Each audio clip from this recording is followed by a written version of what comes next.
At 4 o'clock, we got FAU, who's 4-5, traveling to Tulane, who's 7-2. Tulane favored by 17.5 points on ESPN+. Caden Veltkamp for the Owls, gone 246 to 373, thrown for 2,596 yards, 20 touchdowns, 11 interceptions.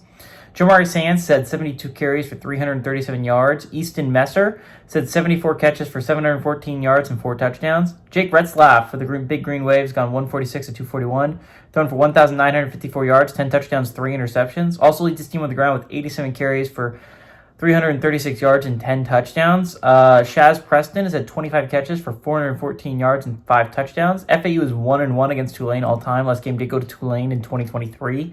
They've never played at Tulane, and there's never been a one-possession football game between these two teams. Okay, again, massive game. We're talking about playoff implications. Tulane is my pick, probably. If I had to pick right now of the 5 teams still alive, I think Tulane's going to be the team that's last standing and is going to go to the college football playoff. They have the easiest schedule down the stretch. They have 3 games that are absolutely should-win games for Tulane. The hardest game is probably going to be a game against Temple that's 5-5 right now. Not a ridiculously hard schedule for Tulane.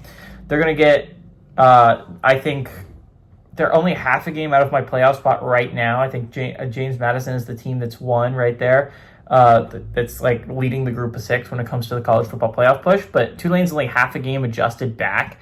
And Tulane, when you're talking about the Big Green Wave, has some really high-quality wins in Duke and Northwestern that could absolutely build up. I think Tulane is a team that, if they keep winning down the stretch, is the team that's going to end up winning the conference championship and end up going to the college football playoffs over a team like James Madison because they have those wins against Duke and Northwestern. The only thing dragging them down is UTSA. That loss to UTSA is not great. If they did not have that loss to UTSA, this would be by far the favorite to go to the college football playoffs, and it wouldn't be even all that close. If you're James Madison, you would love to see Tulane here lose eventually, right? Like Tulane and USF are the big threats for James Madison of stealing away a college football playoff spot like James Madison wants, right? If USF or Tulane wins out, I think they're going to end up having a better overall resume than a team like James Madison.